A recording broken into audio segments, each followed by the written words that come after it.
Imagine se as maiores maravilhas já manifestadas à humanidade tivessem sido conscientemente apagadas da memória coletiva apenas porque sua fonte eram pessoas negras. Sim, essa é a tese ousada que se propõe considerar. E se tudo o que foi aprendido sobre fé, sobre o incrível poder espiritual e sobre as manifestações divinas for apenas uma versão fragmentada ou mesmo uma narrativa cuidadosamente construída e manipulada? Hoje, abrimos acesso a um território proibido, ao que por séculos permaneceu oculto e silenciado, onde a verdadeira história dos deuses sombrios, suas maravilhas surpreendentes e sua profunda influência espiritual foram intencionalmente escondidas por um sistema religioso. Este sistema aparentemente reescreveu os anais da história humana para centralizar o poder nas mãos de poucos escolhidos. Não se trata de teorias especulativas vazias ou conjecturas infundadas. Discutimos evidências concretas, textos antigos, registros destruídos e testemunhos ocultos que revelam algo verdadeiramente chocante. Algo que a Igreja por séculos ocultou deliberadamente. Milagres sobrenaturais realizados por seres negros, que muitos veneravam como deuses, profetas ou espíritos divinos possuidores de acesso direto ao poder celestial. A questão surge: por que, por tanto tempo, a espiritualidade foi associada predominantemente a figuras brancas europeias, cujas características e estética tinham mínima ou nenhuma relação com as verdadeiras origens dos povos hebreus, africanos e do Oriente Médio? Porque todo um legado de sabedoria ancestral africana foi rotulado como feitiçaria, heresia ou paganismo, enquanto outras culturas receberam status sagrado e foram canonizadas. Nesta investigação, mergulharemos profundamente nos segredos ocultos da espiritualidade negra, explorando os feitos extraordinários de personalidades notáveis como Imhotep, o curandeiro divino, que muitos consideram um precursor de Cristo. Serão contadas as histórias dos sacerdotes de Kemet, que possuíam a capacidade de curar, levitar objetos, controlar os elementos naturais e até mesmo trazer os mortos de volta à vida. Essas práticas são surpreendentemente semelhantes às atribuídas aos profetas bíblicos, mas que por razões inexplicáveis foram removidas dos registros históricos oficiais. Além disso, será revelado o motivo pelo qual a figura de Moisés, com sua origem egípcia e educação entre os sacerdotes faraônicos, talvez tivesse uma conexão muito mais estreita com a espiritualidade africana do que é reconhecido nas versões ocidentais da Bíblia. E, o que é ainda mais revelador, será demonstrado como Jesus, o homem mais reverenciado na história da humanidade, também poderia ter laços significativamente mais profundos com a África do que a iconografia moderna permite reconhecer. Cada minuto desta narrativa apresentará ao leitor verdades capazes de subverter as concepções estabelecidas sobre o mundo espiritual. Serão explorados livros proibidos da Bíblia, como o livro de Enoque, o livro de Jasher e outros textos apócrifos, que descrevem encontros com anjos escuros, deuses africanos e manifestações divinas que nunca são mencionadas nos púlpitos das igrejas modernas. Esses textos abrem um universo onde o sagrado não tem uma cor definida, mas, ao contrário, possui raízes profundas na ancestralidade africana. E antes que surja a ideia de que tudo isso é apenas uma jornada mística, serão apresentadas evidências históricas, descobertas arqueológicas e até mesmo testemunhos documentados de missionários e historiadores que confirmam a existência dessas maravilhas e seu esquecimento intencional. No entanto, é preciso ter cautela. Este material não é para os fracos de coração. O que será revelado aqui pode causar desconforto, indignação ou, ao contrário, levar à libertação da consciência. Libertação. Você está prestes a embarcar em uma jornada surpreendente, onde o conhecimento outrora proibido virá à luz, onde o oculto será tirado das sombras do esquecimento e onde o verdadeiro poder espiritual, associado aos chamados deuses sombrios, ressoará novamente na mente e no coração.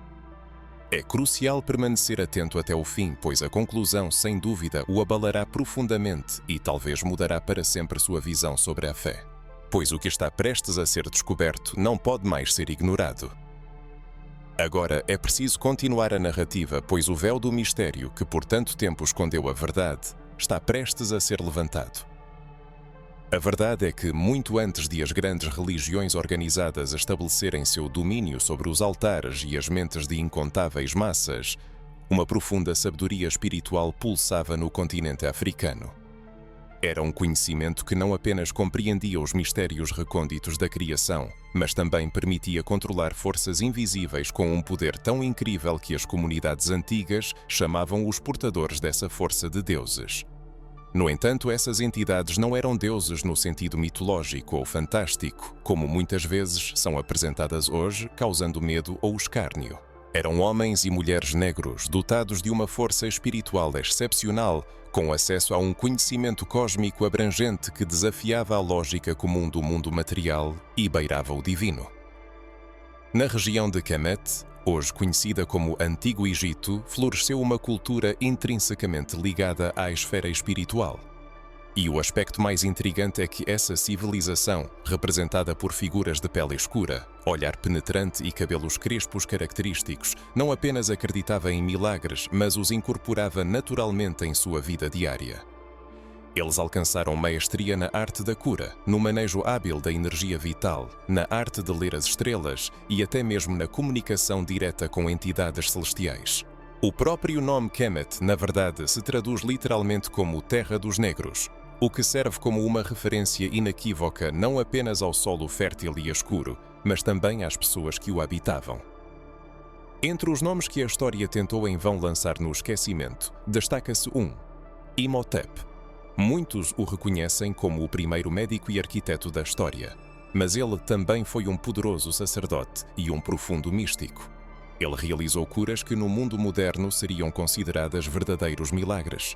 Seus conhecimentos eram tão vastos que séculos depois os gregos tentaram reescrever sua história, atribuindo seus feitos a Asclépio, seu deus da medicina. No entanto, é omitido o fato de que Imhotep era um homem negro, profundamente enraizado nos ensinamentos espirituais da África Antiga, e seu legado foi intencionalmente distorcido para se adequar à narrativa eurocêntrica dominante. É impossível ignorar o fato inegável. O primeiro milagreiro documentado na história da humanidade foi africano e sua imagem foi mitificada para privá-lo de sua identidade autêntica. Mas por que isso aconteceu? A razão reside no fato de que, por séculos, a colonização não abrangeu apenas aspectos geográficos ou económicos. Ela se estendeu também à esfera espiritual. O que antes era considerado sagrado passou a ser chamado de pagão. O que antes era reverenciado transformou-se em objeto de luta e supressão. Quando os europeus chegaram ao continente africano, trouxeram consigo não apenas armas e bandeiras, mas também a cruz, carregada de doutrinas cuidadosamente selecionadas. Textos sagrados foram editados, personagens históricos foram embranquecidos e milagres atribuídos a figuras negras foram metodicamente apagados das escrituras sagradas e dos anais oficiais. A própria Bíblia, ao adquirir suas formas finais através de concílios e interesses políticos de diversas épocas, perdeu muitos elementos fundamentais de sua origem afro-asiática. Assim, por exemplo, é extremamente rara a menção à genealogia de Cão, um dos filhos de Noé, tradicionalmente considerado o progenitor dos povos africanos. Em inúmeras interpretações modernas, este ramo de descendentes é associado a uma maldição, uma interpretação distorcida que, por séculos, serviu como justificativa histórica para o racismo, a escravidão e a anulação intencional da grandeza espiritual das pessoas negras. E o que é ainda mais notável, muitos sabem que personagens bíblicos-chave, como Moisés, José, Maria e até o próprio Jesus, viveram, buscaram refúgio ou foram educados no Egito. Isso de forma alguma foi uma coincidência. O Egito, no mundo antigo, não era apenas um estado, mas um centro de espiritualidade e sabedoria.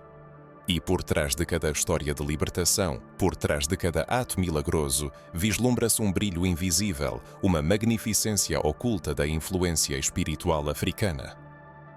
Moisés, por exemplo, foi educado como um príncipe egípcio. No entanto, muitos ignoram o fato de que o Antigo Egito não era uma terra de pessoas brancas. Os antigos egípcios eram africanos e todas as evidências indicam que Moisés adquiriu conhecimentos dos sacerdotes queméticos muito antes de se tornar o libertador do povo hebreu. Seus famosos feitos. transformar o cajado em serpente, dividir as águas do mar, invocar as pragas. Não foram milagres isolados, mas sim rituais comparáveis aos que existiam por séculos nas práticas espirituais africanas. E o que dizer da fuga da Sagrada Família para o Egito após o nascimento de Jesus? Qual foi a razão para tal escolha de destino? Existe apenas uma explicação lógica e raramente discutida. Eles poderiam se refugiar entre a população de pele escura, sem levantar suspeitas. Jesus, Maria e José tinham semelhança externa com os egípcios, o que levanta profundas questões sobre a verdadeira etnia do Messias. No entanto, nos altares e gravuras da maioria das igrejas, ele é retratado como branco, com olhos claros, com características completamente europeias, totalmente desvinculado de sua origem geográfica e cultural. Isso não é apenas um erro histórico, é um apagamento intencional. A Etiópia, outro berço espiritual fundamental da humanidade, também foi relegada ao esquecimento. Foi lá que surgiu uma das formas mais antigas do cristianismo, antes mesmo de o Império Romano adotar o cristianismo como sua religião oficial. E, no entanto, a Etiópia, lar da rainha de Sabá, de sábios, reis e rituais sagrados, quase não figura como uma peça-chave na narrativa da fé. Porquê? Porque era negra. Porque sua presença espiritual desafiava a hegemonia construída ao longo dos séculos. Porque sua existência revelava uma narrativa muito mais ampla do que aquela permitida pelos enquadramentos religiosos controlados por Roma e pela Europa colonial.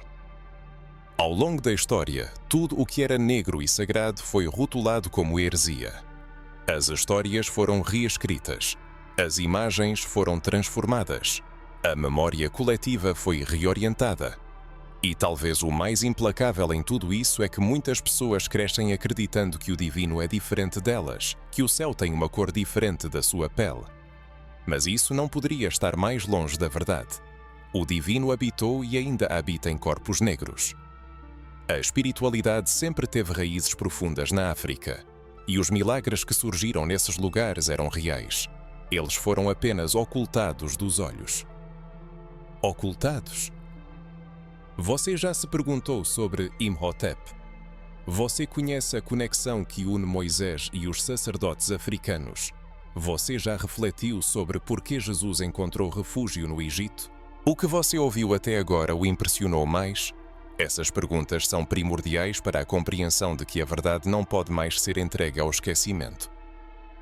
Permita-nos continuar, pois o que se segue carrega um significado ainda mais profundo. Entre a miríade de nomes que repousam sob a poeira secular da história e das manipulações religiosas, talvez nenhum possua tanta força, tamanha extraordinariedade, e seja tão inconveniente para os sistemas religiosos ocidentais quanto o nome de Imhotep. E o mais surpreendente em tudo isso é que ele foi uma figura histórica real. Não é um mito, não é uma alegoria, nem um fruto da imaginação. Estamos falando de um homem de carne e osso, nascido em solo africano, que pisou nesta terra entre os mortais, carregando consigo um nível de sabedoria e poder espiritual que, ao longo dos séculos, o tornou venerado como um deus entre os povos antigos e depois transformado em um tabu absoluto para as religiões modernas. Imhotep foi significativamente mais do que apenas um arquiteto ou pensador. Ele entrou para a história como o primeiro médico documentado. No entanto, sua prática de cura não se limitava apenas a métodos físicos. Ele curava por meio de palavras, gestos e imposição de mãos, bem como rituais que garantiam a harmonia entre corpo, mente e espírito. Imhotep percebia o ser humano como um todo indivisível. Ele compreendia que as origens da doença não residiam no invólucro corporal, mas nas profundezas da alma, nas emoções, nos bloqueios energéticos. E era exatamente isso que ele fazia. Ele não recorria a cirurgias invasivas, ele não abria corpos, ele não manipulava sangue. Ele simplesmente restaurava o fluxo vital com a ajuda de orações sagradas, óleos consagrados, cristais de poder e, o mais importante, graças a uma profunda conexão espiritual com os mundos invisíveis. Existem testemunhos escritos que indicam que ele curava doenças consideradas incuráveis na época, restaurava funções de órgãos internos e aliviava dores crônicas, usando apenas a fala e movimentos precisos. Era como se ele acessasse um campo espiritual onde tudo já havia encontrado cura e simplesmente transferisse essa realidade para o plano físico. Você percebe toda a significância disso? Estamos falando de um africano negro que curava com toques e força de intenção. Isso não lhe lembra alguém? Os evangelhos narram Jesus realizando curas por meio de palavras, um simples olhar, leves toques, com a fé como fator-chave para a libertação do sofrimento. Mas muito antes da criação dos textos evangélicos, Imhotep já realizava feitos semelhantes. Ele já caminhava entre os aflitos, oferecendo cura, paz e libertação. Pessoas vinham de longe para vê-lo, ouvi-lo, tocá-lo. Alguns registros antigos afirmam que até mesmo sua presença possuía poder curativo. É aqui que reside um inconveniente significativo para os sistemas religiosos posteriores. A existência de um curador africano séculos antes da vinda de Cristo, que realizava milagres análogos ou até superiores, era simplesmente insuportável para uma estrutura que buscava centralizar a ideia do milagre em uma única figura, europeizada e sob o controle da doutrina cristã oficial. A verdade é que os registros sobre Imhotep passaram a ser sistematicamente removidos, apagados, distorcidos. Os gregos tentaram transformá-lo em uma divindade helênica. O cristianismo buscou ignorá-lo completamente e o Ocidente moderno o reduziu ao papel de um curioso personagem histórico, como se seus feitos fossem apenas resultado de contos mitológicos. Da mitologia. No entanto, os antigos egípcios sabiam perfeitamente quem ele era. Eles estavam cientes de seus feitos e muitos o viam como algo mais do que apenas um sacerdote. Ele atuava como um profeta, portador de luz, um mensageiro da cura divina. Sua autoridade era tão grande que mesmo séculos após sua morte, os aflitos faziam peregrinações a seus templos, esperando encontrar a cura. Isso inevitavelmente lembra os santuários para onde os cristãos modernos se dirigem em busca de milagres, não é mesmo? O sistema espiritual que se formou em torno de Imhotep não diferia em sua essência daquele que se desenvolveu em torno de Cristo.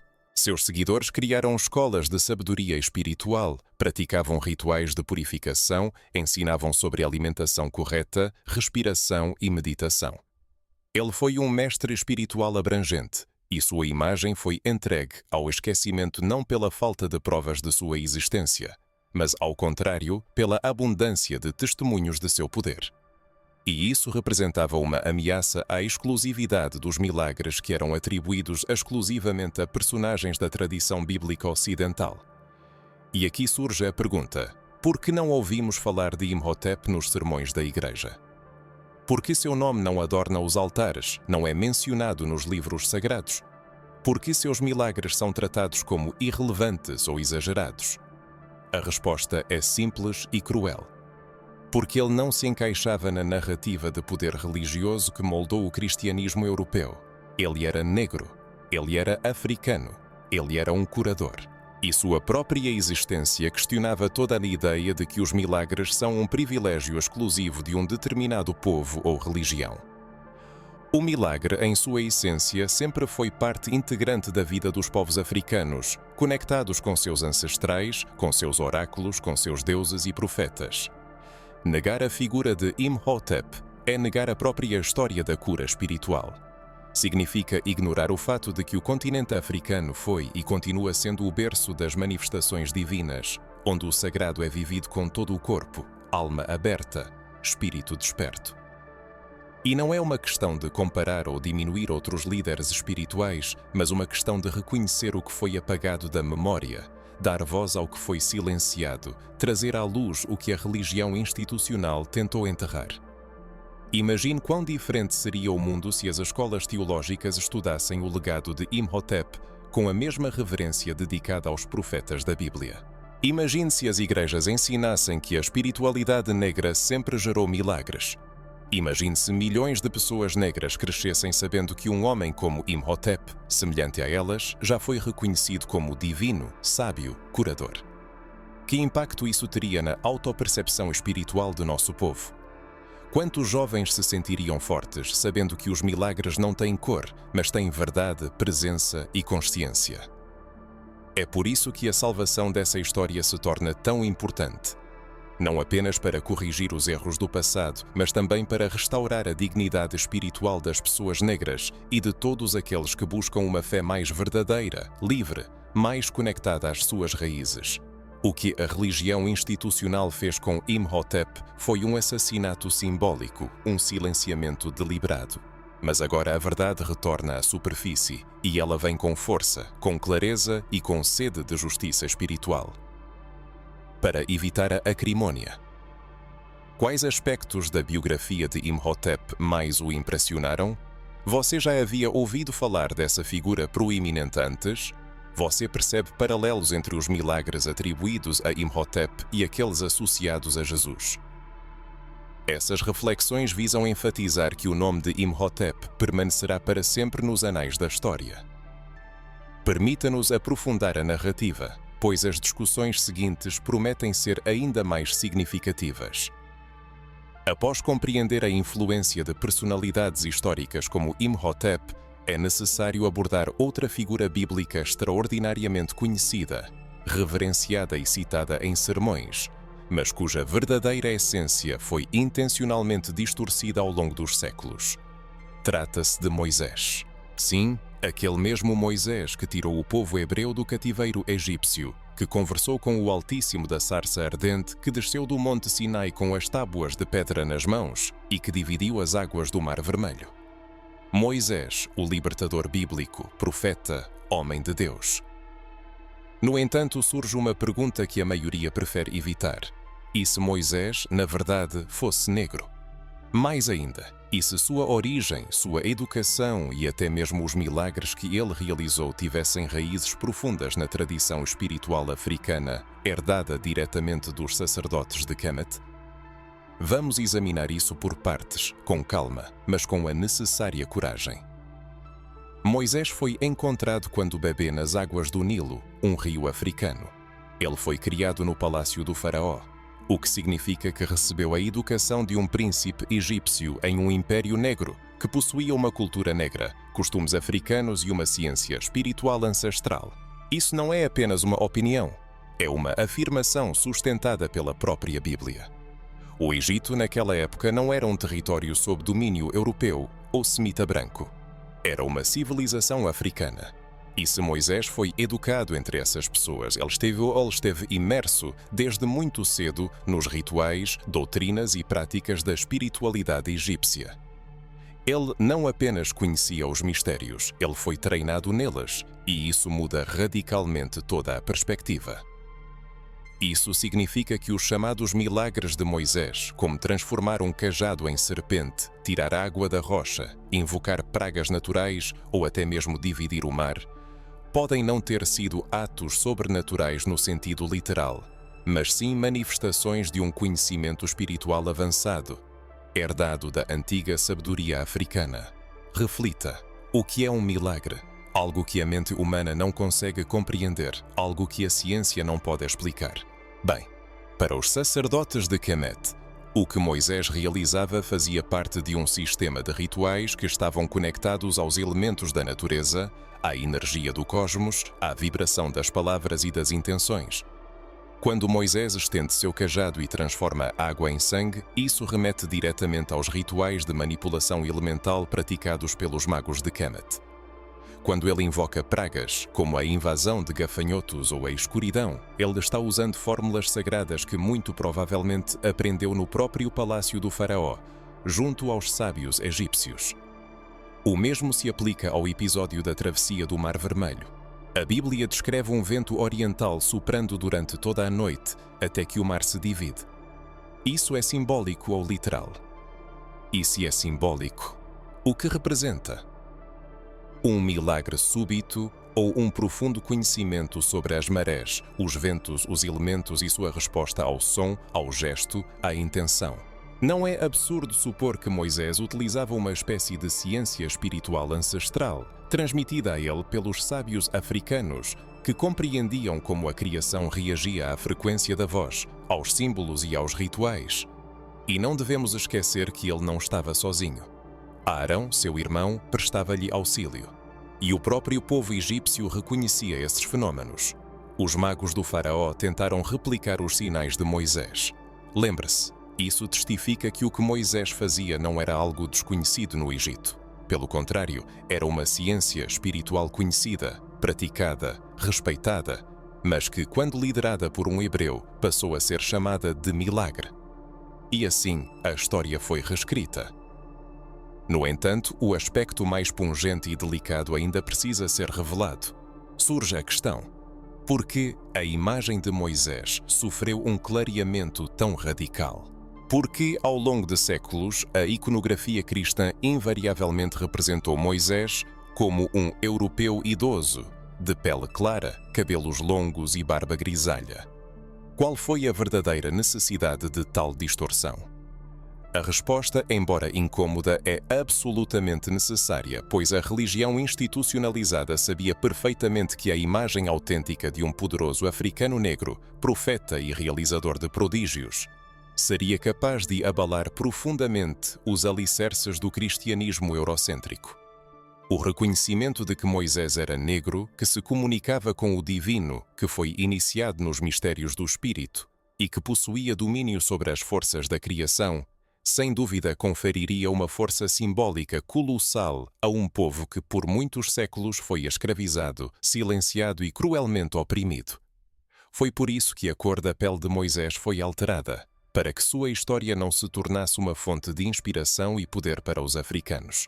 Ele foi embranquecido em pinturas, em esculturas, nas interpretações visuais da Bíblia. Seu nome permaneceu, mas sua verdadeira imagem foi impiedosamente apagada. E junto com isso foi apagada sua conexão indissolúvel com Imhotep, com Kemet, com a África espiritual. Eles transformaram um homem negro em um ícone neutro, despolitizado, desespiritualizado. Mas hoje estamos aqui para reverter esse processo, para lembrar, para restaurar a verdade.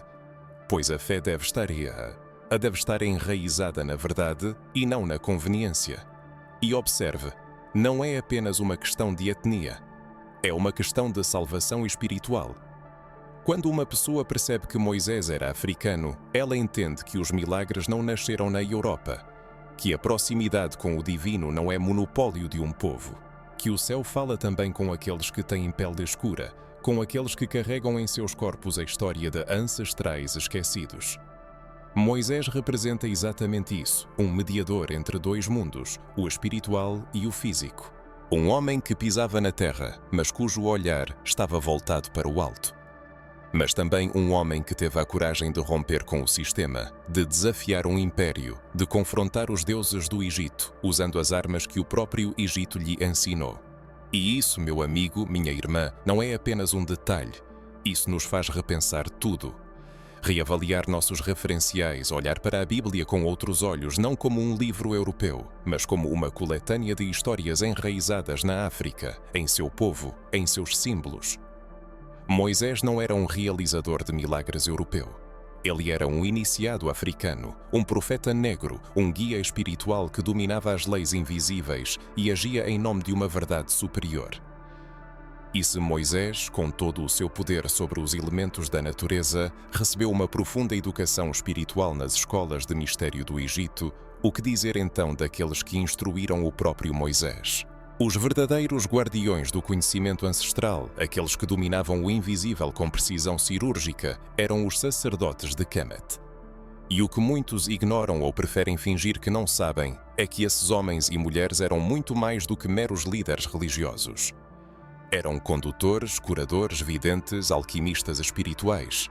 Eram os detentores de uma sabedoria tão profunda, tão avançada, que até hoje permanece incompreendida, temida e distorcidamente interpretada. Kemet era um lar sagrado, e os sacerdotes de Kemet, sem sombra de dúvida, eram os mediadores entre o céu e a terra. Esses sacerdotes, cuja atuação ia muito além de simples orações e rituais superficiais, eram um exemplo de profunda maestria espiritual. Eles não apenas ativavam poderosos campos energéticos por meio de palavras de poder, mas também realizavam curas complexas, utilizando para isso plantas sagradas, formas geométricas místicas e sons vibracionais. Sua habilidade mais impressionante era o controle dos elementos da natureza, água, fogo, vento e terra, que respondiam à sua autoridade espiritual, como se obedecessem à vontade de um comandante experiente. Contudo, por que essas antigas práticas de Kemet, como o Antigo Egito é frequentemente chamado, são apresentadas ao mundo moderno como algo ligado à feitiçaria, à idolatria e à escuridão espiritual? A resposta amota a essa pergunta, embora dolorosa, exige reflexão. Os vencedores da guerra de narrativas reescreveram os códigos sagrados. Aqueles que buscavam a colonização espiritual do mundo perceberam que escravizar apenas os corpos não era suficiente. Era preciso escravizar também a mente e o espírito.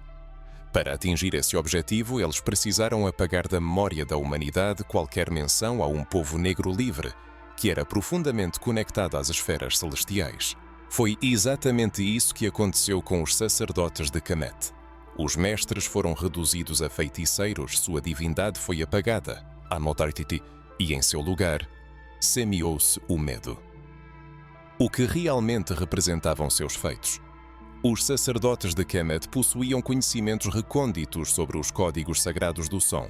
Eles compreendiam que certas frequências vibracionais, proferidas em mantras específicos, eram capazes de abrir acesso a campos espirituais elevados e iniciar processos imediatos de cura tanto no corpo físico quanto no emocional. Esses sons não eram aleatórios, eram construídos com base em observações precisas da natureza, dos luminares celestes e dos ciclos da vida. Além disso, os sacerdotes utilizavam o poder da palavra proferida, o verbo criador de suas línguas ancestrais, que ressoava diretamente com a estrutura energética do ser humano. Cada ritual, cada palavra, cada símbolo tinha seu propósito profundo. Nada era feito por superstição. Tudo isso fazia parte de uma complexa ciência espiritual. Provavelmente o mais marcante é a semelhança entre essas práticas ancestrais e os chamados dons do Espírito, descritos no Novo Testamento. Curas sobrenaturais, revelações proféticas, o dom de línguas, o discernimento espiritual, visões, expulsão de entidades malignas. Todos esses dons que os apóstolos manifestavam e que hoje são percebidos como sinais legítimos da presença divina, existiam milénios antes nos salões dos templos de Kemet. Os sacerdotes egípcios já realizavam curas, expulsavam espíritos perturbadores, recebiam mensagens de planos superiores e falavam em línguas espirituais. Eles invocavam o fogo celestial, o vento que obedecia e a água que purificava. Essencialmente, o que o mundo ocidental mais tarde chamou de dons espirituais sempre foi o mesmo que os africanos praticavam em suas antigas tradições. Contudo, quando esses dons se manifestam em um africano, em terras africanas, eles são frequentemente interpretados como magia negra, cultismo ou algo diabólico. Ao mesmo tempo, quando esses mesmos dons se manifestam sob a bandeira de uma religião ocidentalizada, eles são elevados à categoria de milagres. É a mesma força, a mesma fonte, mas submetida a dois julgamentos completamente diferentes. Um é enaltecido, o outro é demonizado. A injustiça histórica nessa abordagem é evidente. Kemet era o guardião e praticante de princípios espirituais universais. Seus sacerdotes compreendiam o ser humano como um ser triuno, corpo, alma e espírito, e sabiam que a verdadeira cura se origina no plano invisível. Eles utilizavam incensos sagrados, abluções rituais, cristais consagrados, jejum, respiração rítmica, invocações de nomes divinos e a ativação dos chakras por meio de cores, sons e imagens. Eles estavam cientes de que o templo do homem é seu próprio corpo, e por isso seus templos físicos eram cópias simbólicas da anatomia espiritual humana. Nada disso era superstição, era sabedoria ancestral, baseada na observação, prática e resultados confirmados. Os sacerdotes de Kemet possuíam a capacidade de restaurar o mundo interior de uma pessoa que sofria de males espirituais em apenas algumas sessões. Eles podiam estancar sangramentos, curar feridas com compressas de ervas e orações, libertar a mente em estado de transe e purificar ambientes infectados por energias pesadas. Sua atividade não se limitava a tratar doenças. Eles restauravam a alma. E isso, sem dúvida, gerava preocupação, pois tal poder não se submetia a uma instituição religiosa centralizada. Era livre, direto, acessível aos iniciados e, o mais importante, era africano. Por isso, ao longo dos séculos foram empreendidos esforços maciços para desacreditar toda essa herança. Os colonizadores, ao invadir o Egito, passaram a associar os símbolos sagrados ao misticismo diabólico. As serpentes dos sacerdotes se transformaram em símbolos de engano e os olhos protetores passaram a ser vistos como amuletos amaldiçoados. Livros de sabedoria espiritual foram escondidos, queimados ou reescritos. Assim, o que era luz se transformou em sombra apenas por ter uma origem negra. Contudo, a luz não pode ser apagada, e hoje ela está retornando. Quando observamos a marginalização de curandeiros negros, de homens e mulheres de oração, de profetas e médiuns, devemos lembrar que eles carregam em si a centelha dos sacerdotes de Kemet. A cura espiritual africana nunca deixou de existir. Ela apenas foi relegada para os bastidores, mas pulsa, respira. Continua a se manifestar em comunidades, em terras sagradas, em cultos, nos sonhos de crianças negras que ainda sentem a presença do invisível, embora nunca lhes tenham ensinado isso. Precisamos entender e aceitar: a magia divina africana não é feitiçaria. É fé, é ciência, é uma conexão profunda com a fonte. E os sacerdotes de Kemet não eram bruxos, eram mestres, eram oráculos. Eram a voz da divindade em uma terra que ainda se lembrava de como falar com o céu. Após uma profunda imersão na espiritualidade africana, estudando o legado de Moisés e dos sacerdotes de Kemet, é inevitável a necessidade de reavaliar a percepção habitual da figura de Jesus. O problema reside no fato de que a imagem dominante do Salvador, enraizada na consciência da maioria, foi formada por artistas europeus, interesses políticos e séculos de manipulação de elementos visuais e simbólicos. A sociedade foi acostumada a ver Jesus como um homem branco, de cabelos lisos, olhos claros, traços faciais europeus característicos e uma expressão mansa. Contudo, um exame mais atento de textos históricos, crônicas não oficiais e até mesmo das indicações geográficas contidas na própria Bíblia torna evidente que essa representação não só é equivocada, mas também constitui uma construção colonialista, destinada a separar Jesus de suas verdadeiras origens africanas e semitas. Reconhecer isso exige considerável coragem, mas o Jesus histórico difere significativamente do que é retratado nas telas. Ele era um homem do Oriente Médio, nascido entre povos de pele escura, em um contexto cultural misto, permeado por forte influência africana. As próprias cartas atribuídas a Pôncio Pilatos, o mesmo que lavou as mãos demonstrativamente de sua condenação, descrevem Jesus como um homem de tez escura, com olhos penetrantes e cabelos que lembravam lã de ovelha. Não é por acaso que no livro do Apocalipse sua aparência é descrita como a de alguém cujos cabelos eram brancos como a lã e os pés semelhantes a bronze polido. Essa descrição não corresponde de forma alguma aos traços europeus. Pelo contrário, ela pinta a imagem de um homem negro, ou, no mínimo, de pele escura, cuja origem está enraizada em um contexto cultural e espiritual radicalmente diferente do que foi imposto pelos impérios ocidentais séculos depois. No entanto, a questão não se limita apenas à aparência. A mais profunda conexão entre Jesus e a África se manifesta em seu caminho de vida, seus ensinamentos, seus dons espirituais e, o que é mais importante, em seus milagres. Jesus não era apenas um pregador, ele era um curador, um exorcista, um profeta, um verdadeiro mestre da energia vital. Ele curava com o toque, com o olhar, com a palavra. Ele multiplicava alimentos, acalmava tempestades, andava sobre a água, ressuscitava mortos.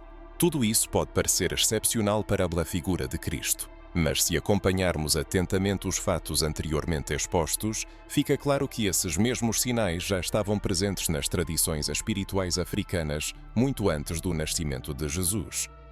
Os sábios de Kemet sabiam controlar os elementos da natureza. Curandeiros etíopes tratavam doenças com orações e plantas sagradas. Mestres do Alto Nilo já dominavam línguas espirituais e recebiam revelações em transe profundo. Aqueles que eram iniciados nos mistérios de Osíris compreendiam os processos de morte e ressurreição como ciclos do ser espiritual. Consequentemente, quando Jesus realizava esses feitos surpreendentes, isso não significava que ele estava introduzindo algo completamente novo. Na verdade, ele estava recorrendo a uma sabedoria ancestral que já pulsava no sangue de seus antepassados espirituais. Não se pode ignorar também o fato de que, na infância, Jesus foi levado para o Egito, o que lhe salvou a vida. Herodes emitiu um decreto para destruir os bebês, e a família de Jesus, José e Maria, fugiu justamente para o Egito. Mas por que o Egito foi escolhido? Porque era o lugar onde o menino Jesus poderia encontrar refúgio entre aqueles que se pareciam com ele. Lá ele seria protegido por pessoas da mesma cor de pele, com as mesmas características físicas, com a mesma conexão espiritual. Não há lógica em fugir para um país onde ele seria ainda mais notado. A fuga para o Egito é um testemunho convincente de que Jesus possuía uma aparência africana e que existia uma profunda proximidade cultural e espiritual entre ele e esses povos. Durante os anos passados no Egito, ele não estava apenas escondido. Pesquisadores dos evangelhos e de textos místicos não canônicos indicam que Jesus foi iniciado nos mistérios sagrados. Ele aprendeu com mestres egípcios, recebendo uma educação espiritual entre aqueles que ainda guardavam os conhecimentos ancestrais de Kemet. Isso explica porque, ao retornar à sua terra natal, ele já possuía tal nível de poder, autoridade e sabedoria que causava espanto até mesmo nos rabinos mais antigos. Como esse jovem podia falar com tanta convicção? De onde vinha sua capacidade de curar, ensinar, tocar as almas com suas palavras? Jesus não aprendeu isso com os fariseus ou com os mestres da lei. Sua fonte era mais antiga, mais pura, mais ancestral. Era africana, era espiritual, era divina. E quando seus milagres são vistos sob essa ótica, tudo começa a fazer sentido. A multiplicação dos pães e peixes remete aos rituais de oferenda e manifestação de abundância característicos das tradições africanas. A cura de cegos, mudos e leprosos encontra paralelos nos rituais de purificação e imposição de mãos praticados pelos sacerdotes de Kemet, bem como na expulsão de demônios, visões proféticas e sonhos premonitórios. Tudo isso também está presente nas tradições dos povos da África espiritual. Jesus não era europeu. Ele era fruto de uma linhagem de mestres espirituais que abrange séculos. Ele se conectava com a essência do homem, sem precisar de templos luxuosos ou vestes suntuosas. Ele andava entre as pessoas, tocava os pobres, ouvia os esquecidos. E esse tipo de fé não foi inventado em Roma. Ela foi ressuscitada de uma sabedoria ancestral que já realizava milagres muito antes da fundação do Império Romano. É por isso que, ao longo dos séculos, a figura de Jesus foi alterada, suavizada, embranquecida. Porque um Jesus negro, curador, conectado à África, ao Egito, aos mistérios antigos, não servia aos interesses da religião institucionalizada. Ele era muito perigoso, muito inspirador, muito libertador. Por isso, a Oraide Tekoshi foi criado outro Jesus, europeu, submisso, apolítico, passivo. Mas esse não é o Jesus dos Evangelhos. Esse não é o Jesus das ruas empoeiradas da Galileia. Esse não é o Jesus que fugiu para o Egito, que tocou leprosos, que confrontou os poderosos com palavras afiadas. Esse era um Jesus negro, com raízes africanas, com dons espirituais conectados às coisas mais antigas e puras que a humanidade já conheceu. Ao contemplar os milagres realizados por Jesus sob a ótica das tradições espirituais africanas, o observador descobre algo surpreendente: uma repetição antiga e contínua. Esse fenômeno não é de forma alguma único ou surgido repentinamente. Pelo contrário, representa parte de uma profunda continuidade espiritual que se manifestou ao longo dos séculos por meio de outros personagens bíblicos que serviram como canais vivos da energia divina. Entre essas figuras, dois nomes se destacam com particular poder, mas permanecem notavelmente incompreendidos, gerando desconforto tanto em estudiosos quanto em líderes religiosos até hoje: Elias e Eliseu. Ambos os profetas são conhecidos por seus feitos extraordinários, sua conexão direta com os céus e sua inquestionável autoridade espiritual. Contudo, quase ninguém aborda ou ousa questionar quem eles realmente eram, qual era sua origem étnica e por que suas histórias, apesar de sua grandeza, foram frequentemente contadas seletivamente e submetidas a distorções. Consideremos primeiro o profeta Elias. As Sagradas Escrituras o apresentam como o profeta do fogo, um homem que invocou o fogo celestial para consumir um altar abundantemente encharcado de água e que sozinho confrontou 450 sacerdotes de Baal. Ele também foi aquele que proclamou a seca na terra e sua palavra foi imediatamente cumprida, que foi milagrosamente alimentado por corvos no deserto, que multiplicou a escassa reserva de azeite de uma viúva e que, ao concluir sua missão terrena, foi elevado ao céu em uma carruagem de fogo, escapando do destino da morte física. O nível de seu poder é verdadeiramente assombroso. Trata-se de um homem que dominava os elementos da natureza, desafiava as autoridades religiosas estabelecidas de seu tempo, realizava multiplicações sobrenaturais e até mesmo transcendia os limites da mortalidade física. Elias não era apenas um profeta, ele era profundamente iniciado nos mistérios espirituais que permaneceram ocultos por muitos séculos. Agora, vamos nos concentrar na natureza dessas ações incríveis. O domínio sobre a natureza, a capacidade de manipular energia, a comunicação direta com entidades celestiais, a manifestação de um poder espiritual que transcende o mundo material, tudo isso se correlaciona diretamente com os mesmos dons e rituais praticados por sacerdotes e curandeiros africanos nas tradições espirituais de Kemet, Núbia, Etiópia e outros centros espirituais altamente desenvolvidos da África Antiga. Isso inevitavelmente levanta a questão: Elias era negro? Sua descrição física está surpreendentemente ausente nos textos canônicos, o que por si só é curioso. No entanto, as próprias escrituras sagradas contêm indícios que apontam para sua origem, que parece ser mais africana do que europeia. Eliseu, seu sucessor, é outra figura envolta em mistério e dotada de imenso poder. Quando Elias ascende ao céu, Eliseu herda seu manto, um símbolo de força espiritual, e começa a realizar milagres ainda mais impressionantes. Ele purifica águas contaminadas, faz um machado de ferro flutuar, ressuscita um menino falecido, cura um comandante estrangeiro da lepra e certa vez até invoca uma força invisível para proteger uma cidade sitiada, abrindo os olhos espirituais de seu servo para que pudesse ver as hostes celestiais que os cercavam. Todos esses feitos demonstram um domínio absoluto das leis espirituais, como se ele tivesse acesso a fórmulas divinas que transcendiam a lógica comum.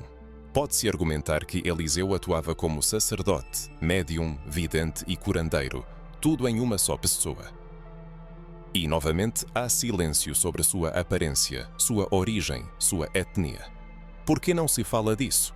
Porque reconhecer o fato de que essas figuras proeminentes tinham ascendência africana ou semítico-negra exigiria uma completa reestruturação da iconografia bíblica estabelecida e a refutação de séculos de eurocentrismo espiritual. Elias e Eliseu não eram apenas fazedores de milagres. Eles eram condutos de profunda sabedoria espiritual que precedia o texto bíblico como o conhecemos. Eles pertenciam a uma antiga linhagem de profetas que extraíam seu conhecimento de uma fonte que existia muito antes do surgimento da religião organizada. Agora é importante voltar nossa atenção para um aspecto que muitas vezes escapa à percepção de muitos: os lugares onde esses profetas viveram e realizaram seus feitos. As regiões onde Elias e Eliseu serviram eram geograficamente próximas e frequentemente localizadas em áreas com uma presença africana marcante. É impossível ignorar a profunda conexão entre esses territórios e os povos negros. As escrituras sagradas, ao mencionar constantemente os contatos com governantes da Etiópia, Núbia e Cuxa, revelam por si só uma verdade que foi diligentemente ocultada por séculos.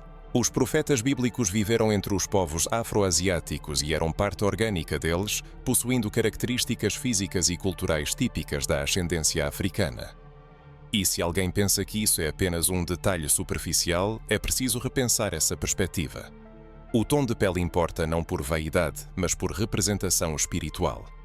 Quando pessoas de pele escura descobrem que grandes figuras da fé se pareciam com elas, algo poderoso é despertado na alma humana. É exatamente isso que o sistema religioso tentou evitar por séculos: o despertar da consciência dos povos negros sobre seu lugar legítimo na espiritualidade global. O embranquecimento dos profetas foi uma estratégia destinada a separar os povos africanos da sua própria herança divina. O objetivo era convencer milhões de que o milagre é algo externo, que a cura espiritual não está dentro de nós, mas vem de outros. No entanto, isso é uma mentira, e é preciso falar abertamente e diretamente sobre isso. Se Elias e Eliseu vivessem em nossos tempos, seriam sem dúvida considerados líderes espirituais poderosos. Mas, muito provavelmente, também seriam perseguidos, desacreditados e chamados de bruxos pelas mesmas pessoas que hoje reverenciam suas histórias. Isso se deve ao fato de que seus feitos eram ousados demais para o controle institucional. Eles não precisavam de templos luxuosos ou títulos grandiosos, precisavam apenas de conexão, fé e coragem. Eles encarnavam a forma mais pura de prática espiritual, uma interação direta entre o homem e o divino, sem quaisquer intermediários. E esse tipo de poder espiritual sempre representou uma ameaça para aqueles que buscam manter as pessoas presas à ignorância. Agora é preciso parar e refletir. Porque, apesar de tantos milagres realizados, suas histórias não são contadas de forma tão proeminente quanto as narrativas de outros personagens mais convenientes? Por que as instituições eclesiásticas dedicam tanta atenção a Moisés, Davi, Pedro e Paulo, mas deixam Elias e Eliseu em segundo plano, como se fossem apenas notas de rodapé secundárias no grande livro da fé? Talvez a razão resida no fato de que suas vidas servem como prova viva de que a conexão com o sobrenatural não depende da instituição, mas da congruência espiritual, e que isso é perigoso demais para a disseminação em massa. Chegou a hora de resgatar essas figuras, reconhecendo-as como parte integrante da herança espiritual de um povo que sempre teve acesso ao sagrado. Elias e Eliseu não foram exceções. Eles eram a continuação de uma linhagem ancestral que realizava milagres muito antes de seus nomes aparecerem nos pergaminhos dos escribas. Eles simbolizam a força da fé negra, a sabedoria do deserto, a profunda conexão com o mundo invisível. E seus milagres não podem mais ser ignorados nem distorcidos. Pense no que você sente ao descobrir este outro lado de Elias e Eliseu. Você já parou para considerar a possibilidade de que eles fossem negros? Você notou a interconexão entre seus feitos e os dons espirituais praticados nas tradições africanas?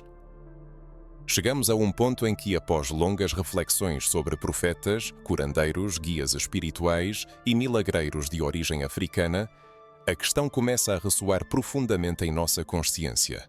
Por que essas verdades sagradas foram ocultadas? Por que foi tão grande o desejo de apagar, distorcer e manipular as imagens daqueles que realmente foram condutos do divino na Terra? Essa pergunta, à primeira vista simples, na verdade abala profundamente os próprios fundamentos da religiosidade institucionalizada, pois a resposta nos força a confrontar uma realidade bastante incômoda. A fé, ao que parece, foi usada como arma de controle. E quem detinha essa poderosa ferramenta por séculos não era outra senão o Império. Para compreender plenamente a magnitude do que aconteceu, é preciso fazer uma viagem no tempo, retornando aos primeiros séculos da era cristã. Naquela época, o cristianismo ainda era um movimento espiritual livre e descentralizado, intimamente ligado a uma infinidade de comunidades diversas. Muitas delas eram compostas por habitantes do norte da África, Etiópia, Líbia, Arábia e Ásia Menor. Naqueles tempos, a fé não era uma estrutura de poder. Era uma experiência viva, uma presença palpável, uma profunda vivência de comunhão com o divino. No entanto, a situação mudou drasticamente quando o poderoso Império Romano percebeu a enorme força social e política que residia na espiritualidade. E quando um império decide se apropriar da fé, o primeiro passo é sempre o mesmo: reescrever a narrativa existente. Foi exatamente esse evento significativo que ocorreu no Concílio de Niceia em 325 v.L., sob a direção direta do imperador Constantino. Os principais bispos do império se reuniram, mas não com o objetivo de buscar a verdade espiritual. Sua tarefa era padronizar, silenciar, excluir e controlar rigorosamente o que seria considerado oficial na fé cristã a partir de então. E a que não serviu esse novo e ambicioso projeto de poder? Primeiramente, aos textos, tradições e registros que celebravam figuras negras, profetisas, práticas diretas de cura e qualquer outro tipo de espiritualidade que não passasse pela recém-criada hierarquia romana. Livros inteiros foram impiedosamente excluídos. Evangelhos que retratavam Jesus como um mestre mais humano, mais conectado à natureza e à sabedoria ancestral, foram descartados. Escritos que revelavam a inestimável importância das mulheres na liderança espiritual foram removidos. Histórias sobre os povos africanos, que foram fundamentalmente importantes para a preservação da fé em suas origens, foram deliberadamente silenciadas, pois o Império precisava construir uma fé que refletisse os interesses do trono, e não os verdadeiros interesses dos céus. E isso estava longe de ser o fim. Quando Constantino proclama o cristianismo como a religião oficial do Estado, ele não está apenas aceitando a fé. Ele a reestrutura, reprograma e reempacota completamente. Agora, ela é preenchida com símbolos imperiais, arquitetura grega, vestimentas romanas e uma nova iconografia que gradualmente começa a transformar as figuras bíblicas em imagens ocidentais. A partir desse momento, testemunhamos um lento, mas extremamente eficaz ensurdecimento da espiritualidade. Jesus deixa de ser um homem semita com aparência afro-asiática e começa a ser retratado como europeu. Maria, os apóstolos, os profetas, todos eles passam por essa limpeza étnica visual que persiste até hoje em vitrais, imagens, filmes e até em bíblias ilustradas. Mas o que impulsionou um esforço tão colossal para embranquecer a fé? A resposta é simples: era o medo do poder espiritual africano. Pois reconhecer o fato de que os milagres, os dons, a sabedoria e os próprios fundamentos da fé vinham da terra negra, de pessoas negras, significaria a perda de controle. Significaria reconhecer que o Império não era o centro da revelação divina, mas sim um espectador tardio de uma história muito mais antiga, e tal estado de coisas não poderia ser aceito de forma alguma. Portanto, era muito mais fácil remover, cortar e alterar. Refletir sobre o silêncio das igrejas em relação aos textos apócrifos inevitavelmente leva a pensar nas profundas razões de tal ignorância. Por que os evangelhos de Tomé, Filipe e Maria Madalena, que carregam aspectos místicos, íntimos e libertadores da espiritualidade, foram declarados perigosos? A resposta reside em sua natureza: eles não contribuem para o fortalecimento do modelo de controle habitual. Pelo contrário, essas escrituras abrem caminho para uma espiritualidade pessoal e profunda, permitindo a comunicação direta com a fonte sem a necessidade de intermediários, dogmas ou estruturas institucionais. Muitos pesquisadores, ao estudar esses antigos manuscritos, apontam para menções claras do papel das comunidades africanas e semitas como guardiãs dessa fé autêntica. Tal sabedoria, sem dúvida, não poderia sobreviver em um sistema que exigia submissão inquestionável. Foi por essa razão que o silêncio foi imposto com rigor especial. Os monges eram obrigados a copiar exclusivamente os textos aprovados, e os hereges que teimosamente defendiam outras tradições enfrentavam perseguição, exílio ou até mesmo a morte. Assim, século após século, a versão da fé que nos chegou se transformou em uma variante filtrada, eurocêntrica e purificada, profundamente afastada de suas verdadeiras origens. No entanto, a memória, como um organismo vivo, não morre completamente. Ela apenas adormece para depois despertar.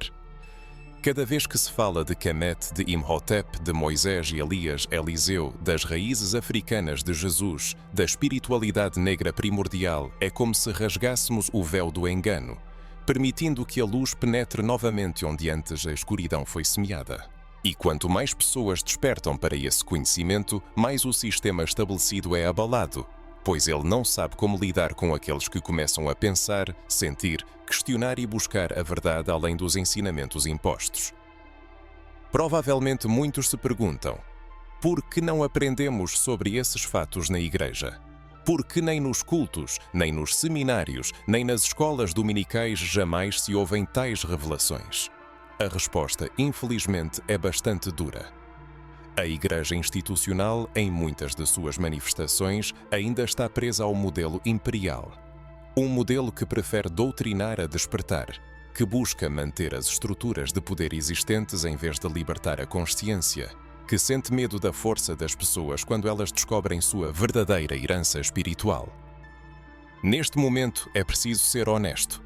Quantos líderes religiosos realmente desejam que os paroquianos se comuniquem diretamente com o divino, sem depender deles? Quantos deles estão dispostos a abrir mão do controle para que as pessoas percebam que a fé é seu direito de nascença, que os dons espirituais pulsam em seu sangue e que seus ancestrais realizaram milagres muito antes do primeiro concílio romano?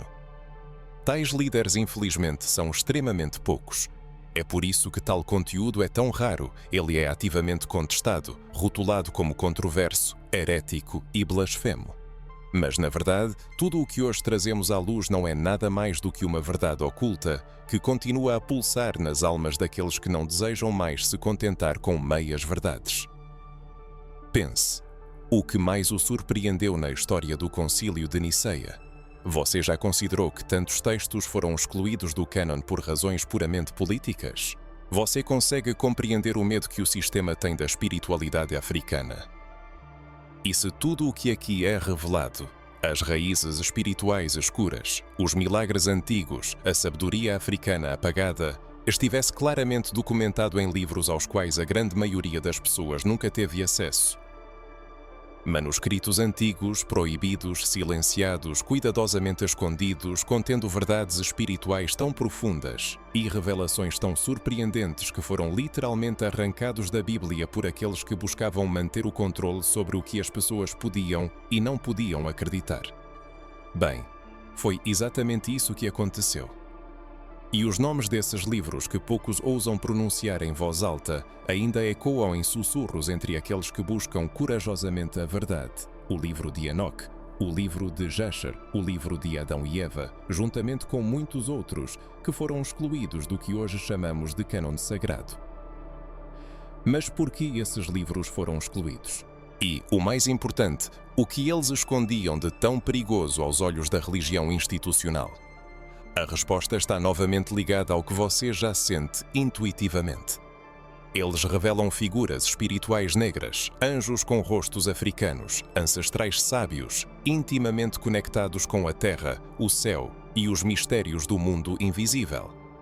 Esses textos demonstram que o contato com o sagrado sempre foi inerente aos povos negros e que a fronteira entre o humano e o divino era constantemente superada por aqueles que viviam em harmonia com a criação. Era um conhecimento que as religiões controladoras não podiam de forma alguma permitir que as pessoas comuns compreendessem. Comecemos nossa conversa com o livro de Enoque. Este texto talvez se destaque por sua profunda misteriosidade e significado entre todas as obras excluídas do cânon. Nele, Enoque, descendente direto de Noé, ascende aos céus, onde lhe são revelados conhecimentos secretos sobre anjos caídos, sobre os ciclos imutáveis do tempo, sobre os julgamentos espirituais supremos e sobre a própria estrutura do universo. É particularmente impressionante como Enoque é apresentado. Ele é descrito como um homem de retidão excepcional e tão próximo do Criador, que não estava destinado a conhecer a morte. Em vez disso, ele foi elevado a um plano espiritual vivo, semelhante ao profeta Elias. No entanto, o que muitas vezes é silenciado, muitos estudiosos da tradição etíope e pesquisadores das regiões do norte da África reconhecem em Enoque um homem negro, um profeta de origem africana. É notável que o próprio livro de Enoque foi cuidadosamente preservado na tradição ortodoxa etíope por muitos séculos, enquanto o cristianismo europeu o rejeitou e proibiu resolutamente. Agora imagine uma antiga escritura repleta de revelações cósmicas que afirma abertamente que anjos um dia andaram livremente entre os homens, que existiu uma união entre seres celestiais e humanos, resultando no surgimento de uma prole híbrida. Esses anjos, de acordo com o texto, possuíam profundo conhecimento em astrologia, plantas curativas, armas espirituais e até mesmo tecnologias divinas. Todos esses ensinamentos secretos circulavam entre os povos africanos, que sabiam decifrar esses mistérios. E de repente, o mundo ocidental simplesmente decide que este livro não é mais necessário. A razão não era que ele continha mentiras, mas sim que revelava demais, indo além das doutrinas aceitas. E isso é apenas o começo da história. O livro de Jasher, ao qual a própria Bíblia se refere em passagens como Josué 10, 13 e 2 Samuel 1, 18, também foi completamente apagado da crônica histórica oficial. No entanto, este texto contém detalhes inestimáveis sobre os grandes patriarcas, incluindo histórias omitidas do cânon sobre Abraão, Isaque, Jacó e até mesmo os primeiros anos de vida de Moisés. É nesta escritura que encontramos indicações ainda mais explícitas da origem africana de Moisés, dos poderosos reis de Cush, das sagradas alianças espirituais feitas com povos negros da antiguidade, bem como da participação direta de personagens bíblicos em rituais e ensinamentos espirituais herdados das culturas africanas. Se esses detalhes tivessem sido preservados no texto canônico, a humanidade moderna teria uma visão completamente diferente da jornada de Moisés, da estadia de José no Egito e até mesmo da significativa presença africana nos planos divinos para toda a humanidade. E o que dizer do livro de Adão e Eva, também conhecido como Apocalipse de Moisés? Este texto oferece uma narrativa surpreendente da vida do primeiro casal humano após sua expulsão do Jardim do Éden. É a partir desta escritura que aprendemos detalhes sobre a profunda conexão de Adão com os anjos, sobre a sabedoria de Eva, sobre seus sinceros lamentos pela perda da glória espiritual e sobre as instruções que receberam sobre como viver em harmonia com a energia divina mesmo fora do paraíso. Mas aqui reside o aspecto mais importante. Antigas tradições africanas, especialmente na Etiópia e Núbia, preservaram cuidadosamente essas narrativas, preenchendo-as com riqueza simbólica, apresentando Adão e Eva como figuras com aparência africana, intimamente ligadas à terra, à natureza, à criação direta de Deus a partir da argila escura. Você começa agora a entender o verdadeiro significado da remoção desses textos. Não é apenas uma questão doutrinária. É, essencialmente, uma guerra contra a memória espiritual dos povos negros. É uma tentativa deliberada de deslegitimar a presença do sagrado em corpos escuros, em terras quentes, em culturas não europeias. Esses livros, se lidos sem o filtro colonial, mostram claramente que os anjos não eram exclusivamente brancos e de cabelos dourados, que os sábios não usavam apenas vestes gregas, que os milagres não aconteciam apenas entre os judeus do norte. Eles aconteciam entre pessoas negras, entre os reis de Cush, entre os profetas da Etiópia, entre os sacerdotes de Kemet. Quando todos esses elementos dispersos se unem em um todo coeso, uma imagem completamente diferente da espiritualidade se apresenta ao olhar interior, uma imagem que é mais autêntica, mais humana e, sem dúvida, mais poderosa. É uma fé que não prioriza a cor da pele, mas reconhece a profunda origem ancestral do poder divino que reside inerentemente em cada ser humano. Os livros perdidos, sobre os quais falamos, na verdade servem como portais para a salvação de uma espiritualidade negra autêntica, viva, dinâmica e vibrante.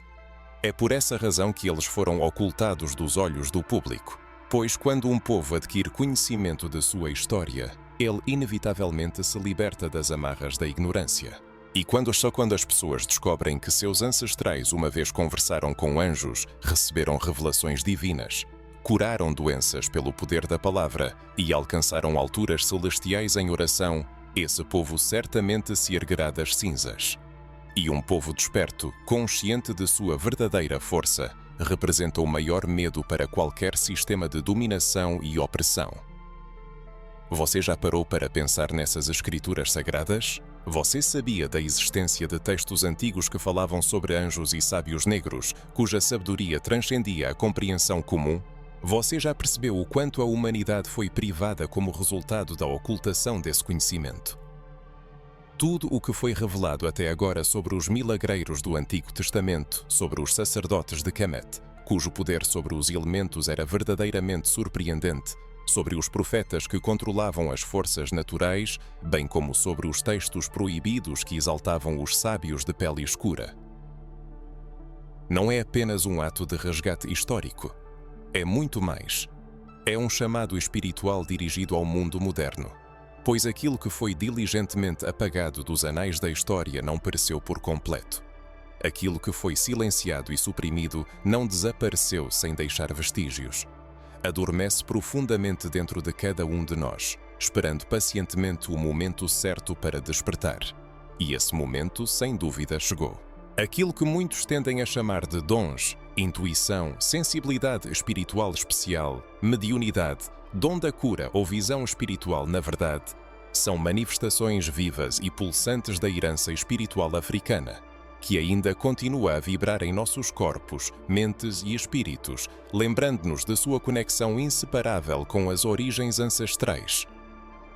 Por muitos séculos, as pessoas foram ensinadas que o sagrado estava em algum lugar distante, que apenas os eleitos poderiam ter acesso ao divino, que os dons espirituais eram fenômenos exclusivos e que a fé era limitada por estruturas religiosas rígidas. No entanto, as pessoas negras, mesmo sob a mais brutal opressão, nunca deixaram de manter sua conexão com uma espiritualidade viva e sempre presente. Mesmo sob o jugo da escravidão, mesmo com nomes alterados à força, línguas proibidas e culturas destruídas, os africanos continuaram a orar, invocar forças superiores, sonhar, curar e elevar cânticos aos céus, mesmo quando seus senhores detinham uma Bíblia censurada. O espírito continuou a se manifestar, em olhares perspicazes, em toques suaves, em visões noturnas que carregavam um profundo significado, em palavras sussurradas entre filhos e netos, transmitindo sabedoria de geração em geração.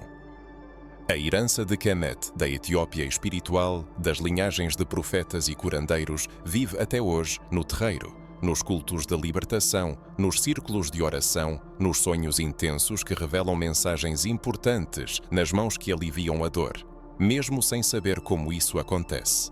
Manifesta-se na mãe que intercede e um milagre acontece no jovem que tem visões, mas não encontra um lugar onde possa compreendê-las e interpretá-las. Tudo isso serve como prova irrefutável de que a força espiritual dos povos negros nunca foi destruída, mas apenas habilmente escondida e rotulada com nomes depreciativos. Aquilo que é pejorativamente chamado de macumba ou feitiçaria, muitas vezes, não é nada além de uma forma autêntica africana de interagir com o sagrado. É cura alcançada através da união com a natureza. É a profunda reverência pelos elementos. É a sabedoria sobre ervas, ciclos naturais, corpos humanos e fenômenos celestiais. É a compreensão de que o espírito se manifesta de milhares de maneiras, através da água, do fogo, do vento, dos sinais que o universo envia.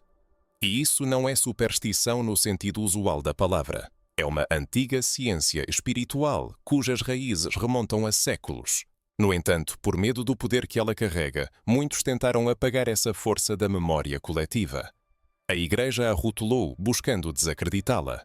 Os colonizadores a demonizaram, apresentando-a como algo mau e perigoso. As instituições a marginalizaram, tentando empurrá-la para a periferia. Mas o povo a preservou, transmitindo-a cuidadosamente em silêncio de geração em geração, não permitindo que desaparecesse completamente. Chegou a era do despertar cultivo, quando os filhos e filhas de um povo, cuja fé original foi outrora roubada, começam a enxergar, percebendo que a verdadeira força sempre residiu dentro de si mesmos.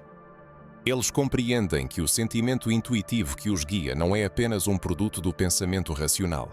A capacidade de sentir sutilmente o mundo ao redor, de notar os menores desvios da norma, de elevar preces e testemunhar milagres, tudo isso representa dons espirituais ancestrais que exigem um renascimento consciente. É por isso que a Pacoaneine pessoa experimenta essas sensações profundas que a visitam. É por isso que, mesmo na ausência de explicações lógicas, algo dentro ressoa quando se fala de Kemet, de um Moisés negro, de livros proibidos, de dons espirituais africanos. Isso acontece porque a alma se lembra e a memória espiritual guarda o conhecimento. E essa conexão não depende de dogmas religiosos, instituições ou denominações. Ela se baseia no reconhecimento, na reunião consigo mesmo, na reverência pela própria origem divina. Mas como então é possível reviver esse conhecimento ancestral tão profundamente enraizado na natureza humana? Primeiro, é preciso parar de se perceber como um indivíduo separado da espiritualidade. A pessoa não precisa de permissão externa para se conectar com o sagrado. Ela nasce com essa ponte interna que a une ao divino. Os ancestrais a construíram por séculos, regando-a com suor, lágrimas e sangue. A morte deles não foi um acidente. Eles mantiveram essa linhagem espiritual com uma resiliência incrível para que ela pudesse chegar aos descendentes. E agora que essa linha preciosa chegou ao seu destinatário, a pergunta é: o que a geração atual fará com ela? O segundo passo é buscar as raízes. É preciso estudar, questionar, aprofundar-se na história e nas tradições. Com respeito e abertura, é fundamental ler sobre as tradições espirituais africanas. É importante compreender o que foi perdido ou intencionalmente ocultado. Recomenda-se reler a Bíblia, olhando para ela de uma nova perspectiva. É preciso prestar atenção ao que está escondido nas entrelinhas, o que foi apagado ou transformado em símbolos. O Egito não é apenas um cenário para eventos antigos. A Etiópia não é apenas um nome mencionado em textos sagrados. Cush não é apenas uma tribo antiga. Tudo isso são chaves, mapas espirituais, territórios sagrados que conduzem às verdades mais profundas. E, finalmente, a etapa mais importante é a prática. Pois o conhecimento não sustentado pela ação corre o risco de se transformar em uma manifestação do ego. Não é preciso atingir a perfeição para restaurar essa conexão profunda. Deve-se começar com o que já se tem, com as orações, com os sonhos, com os insights intuitivos, com aquele momento de silêncio em que se sente um chamado interior, convidando a voltar para si mesmo. Não se pode ignorar esse chamado. Ele não vem por acaso. Quando a pessoa honra os dons que lhe foram dados, ela ativa as bênçãos que foram depositadas nela por muitas gerações. Isso se manifesta nos dons espirituais modernos que tomam forma em nossos dias. Pessoas que curam com o toque das mãos, que possuem o dom da eloquência, que purificam o espaço com um simples toque, que veem sonhos sobre o futuro, que ouvem vozes internas que guiam seu caminho, que sentem o peso espiritual de certos lugares. Todos esses fenômenos acontecem hoje, agora, em silêncio. Às vezes ocultos dos olhos alheios, mas são absolutamente reais. E quando a pessoa se permite viver conscientemente de acordo com esses dons, o universo espiritual começa a se alinhar, a se abrir, a entrar em movimento. Este é um novo tempo. Um tempo em que a força espiritual das pessoas não será mais negada, mistificada ou desprezada. Ela será honrada, reconhecida e praticada com dignidade, pois é uma parte inalienável do desígnio divino da humanidade. E se por muito tempo a pessoa foi forçada a acreditar que isso era pecado, que era errado, que era perigoso, agora ela pode saber com certeza que isso é uma herança. É um dom, é um chamado, e pertence a ela por direito. E é seu. Às vezes, a pessoa sente em si algo especial, uma sensibilidade que parece desafiar as explicações racionais. Talvez você já tenha notado como, em certos momentos, percebe a presença de alguém, sente a atmosfera ou capta intenções, mesmo que ninguém diga uma palavra. Talvez você tenha sonhado com pessoas que nunca encontrou na vida real, mas que pareciam estranhamente familiares. Você já experimentou aquela intensa sensação de déjà vu, como se já tivesse vivido aquela situação ou fosse guiado por algo invisível. Se você respondeu sim a qualquer uma dessas perguntas, talvez seja a hora de perceber que você é um portador de dons espirituais antigos. Eles apenas esperam seu reconhecimento, ativação e uso intencional. Muitos de nós crescemos reprimindo esses sentimentos. Fomos ensinados a ignorar o invisível, a não confiar em nossa própria intuição, a sentir medo de manifestações espirituais que ultrapassavam os padrões religiosos institucionais. No entanto, ninguém nos explicou que essas manifestações não são nada além de ecos dos dons que nossos ancestrais carregaram, praticaram, viveram e nos transmitiram por herança espiritual e sanguínea.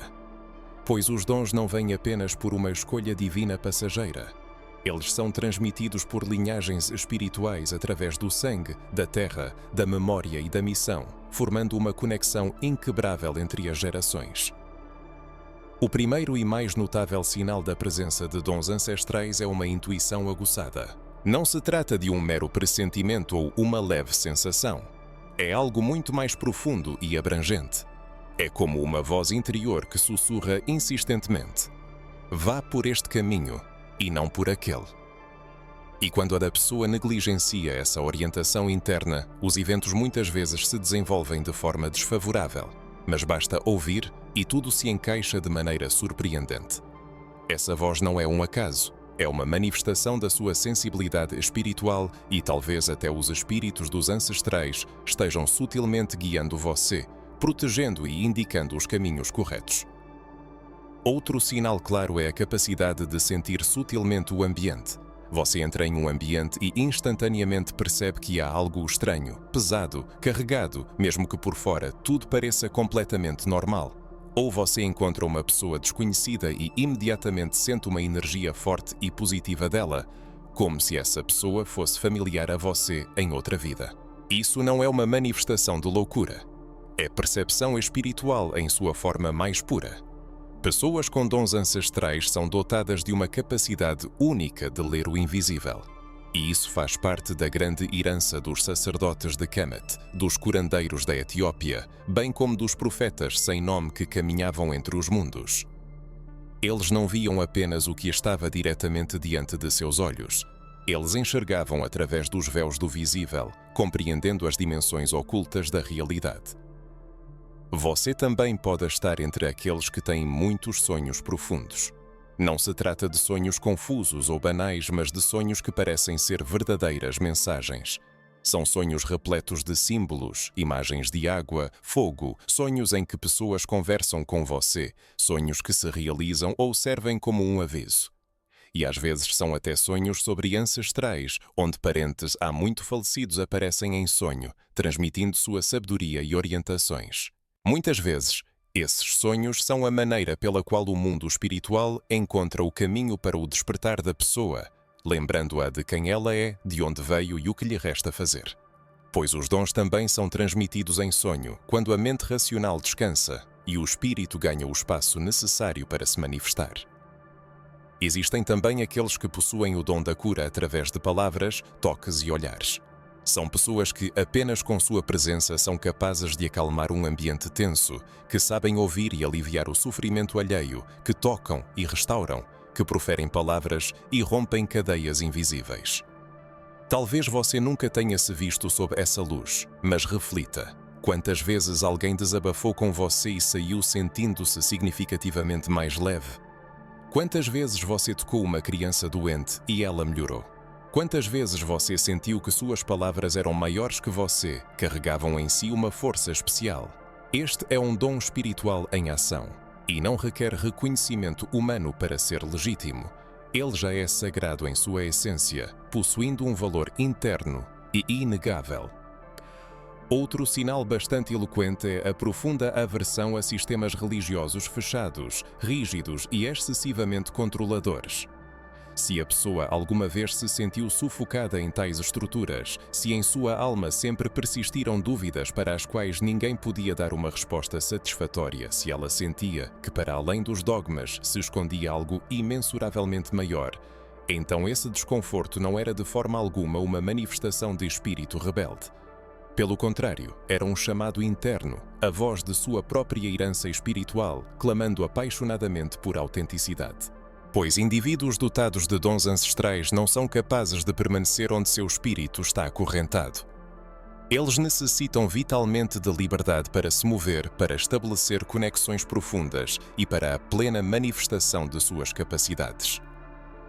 Então chegam momentos em que a pessoa sente uma presença invisível. Isso pode acontecer durante uma oração sincera, no silêncio tranquilizador da manhã, no processo de um cântico de louvor, em profunda meditação ou mesmo simplesmente em meio à natureza intocada. A sensação é como se uma energia a envolvesse completamente, como se uma luz interior se acendesse e um calor a envolvesse por todos os lados. Isso não é uma ilusão, são manifestações absolutamente reais de uma espiritualidade ativa que vive dentro. E é bem possível que essa espiritualidade seja de natureza ancestral, sendo o seu dom pessoal. Talvez seja assim que a força superior indica à pessoa que ela não é apenas mais uma. Ela é portadora de uma missão antiga, transmitida de geração em geração. E agora ela é chamada para ativá-la. Se, ao ouvir estas palavras, o coração da pessoa começa a arder, se algo dentro dela ressoa com uma vibração profunda, de forma alguma se deve ignorar essas sensações. Pois esse despertar espiritual não acontece por acaso, nem por coincidência. E não se deve pensar que a pessoa está sozinha nesse processo. Milhares de pessoas em todo o mundo estão passando por uma experiência semelhante. São aqueles que sempre se sentiram estranhos, fora do lugar, profundos demais para conversas superficiais. Aqueles que sempre sentiram o mundo ao seu redor com facilidade, mas que nunca conseguiram encontrar as palavras certas para descrever esse fenómeno. E são exatamente essas pessoas que agora estão redescobrindo sua essência espiritual original e primordial. Mas o que fazer com esses dons quando eles se manifestam? A primeira e mais importante coisa é aceitá-los, honrá-los e, de forma alguma, rejeitá-los. Não se deve duvidar de sua autenticidade. Não há necessidade de se envergonhar ou sentir-se constrangido. A pessoa não é estranha, nem excessivamente exaltada, nem muito esotérica. Ela é a legítima herdeira de uma poderosa linhagem espiritual. A segunda é a busca incessante por sabedoria. É importante estudar as raízes africanas da espiritualidade, ler sobre os dons bíblicos de um ponto de vista descolonizado, meditar, orar e interagir com aqueles que também estão nesse processo de despertar. Pois o dom precisa de direção e compreensão corretas. E quanto mais a pessoa se aproxima de sua fonte espiritual, mais seus dons se expandem e se manifestam. E finalmente, esses dons devem ser usados com um propósito específico. O dom não é para inflar o próprio ego. Seu verdadeiro propósito é servir, curar, restaurar e libertar os outros. A pessoa foi escolhida para trazer mudanças onde os outros apenas existem.